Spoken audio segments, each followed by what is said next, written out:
Hey y'all, today we're going to be making some creamy and cheesy orzo pasta. So go ahead and get your oven preheating to 350, and then to a big pot we're going to add some water. Now, if you've been cooking a long time, just dump some water in there. If you're a new cook and you're kind of unsure, the box will tell you how much water you need to add. And then I always add a little bit of salt to my water when I'm cooking pasta. So now you're going to want to bring that to a boil and go ahead and add in 1 pound of the orzo. And any brand will do. Y'all know if it would have had great value, that's what I would have had. But they didn't have it, so I got the fancy stuff today. And then, like I said, just cook it according to the package directions minus 1 minute, because we don't want it to be too chewy when we put it in the oven, right? So if it says 10 minutes, cook it for 9. Now, I know some of y'all are new cooks. And if you didn't know, if you take a wooden spoon and put it across a pot, your pot won't boil over, okay? I know most of y'all probably know that already, but just in case there was somebody who didn't know, that's a good thing to do. And those spatulas, I love those. I use them for everything, but I'll link them down below if y'all need any. So while our pasta's cooking, we're going to go ahead and make our cream sauce. Now for your cream sauce, you're going to need 2 cups of heavy whipping cream, and that's just one of the little small containers. And then I added in a tablespoon of minced garlic. Now you can put however much garlic you like. If you want a little more, put a little more. If you want a little less, put a little less. Tablespoon was perfect for me. But you know, I like garlic, so you do whatever works for you. And we're going to want to mix this up, and we're going to let it heat up, but you don't want it to boil, okay? We don't want to scorch it. We don't want to curdle it. We don't want to do none of that. We just want to let it heat up so it'll melt our cheese in a minute.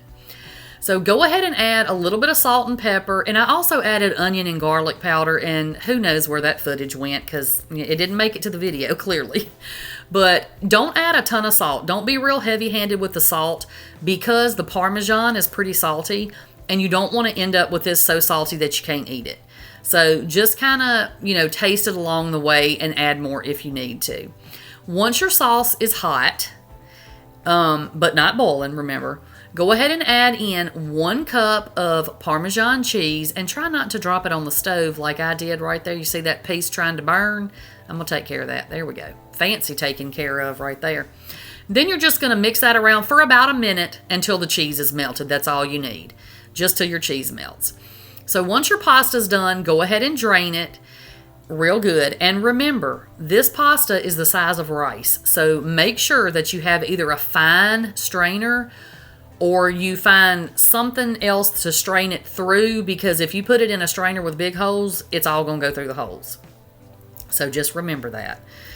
And so I just put it back in my pot, and then I started around a little bit to fluff it up just to make sure that it wasn't clumped up, because you know how sometimes pasta will kind of clump together when you put it back in the pot after you strain it. And then you're going to go ahead and add in your sauce that you made. Now sauce is not going to be thick, so if you're looking at it going, oh, it's not thick, I didn't do it right, it's not going to be thick. It's still going to be thin, and that's okay. It's going to thicken up as it bakes in the oven. So go ahead and just mix it up real good and make sure that that cream sauce is, has coated all of your orzo pasta. And then you're going to need a 9x13 pan.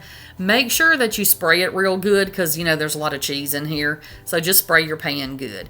Now, like I said earlier, make sure that you taste this. Like once you add your pasta, I tasted it again. And I thought it needed a little bit more salt and pepper, so I added a little bit more. So, like I said, just taste it along the way, and then just make sure that your seasonings are where you want them to be before you put them in the oven, okay? So, once your 9x13 pan is, good and greased, you're going to go ahead and just dump your pasta right over into your pan. Y'all, I'm telling you, this is the easiest dish to make. You cannot mess this up. You can't do it. You can't do it. Super, super simple and very, very good. The leftovers did not last, but you certainly could half the recipe if you need to. If you're not cooking for a lot of people, half the recipe and that would be just fine.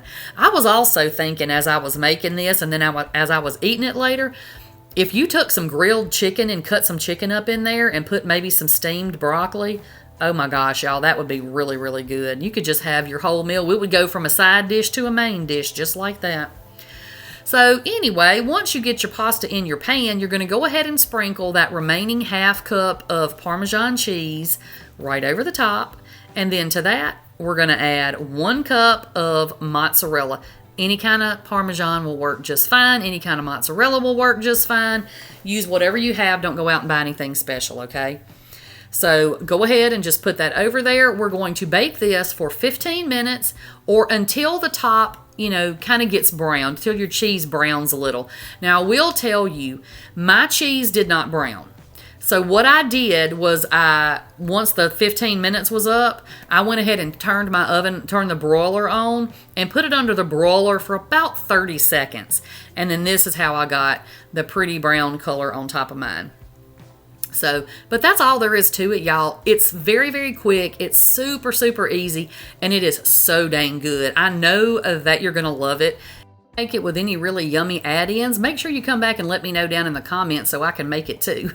Well, that's it for me, y'all. I will pop y'all another video over here, and I will catch y'all on the next one. Bye, y'all.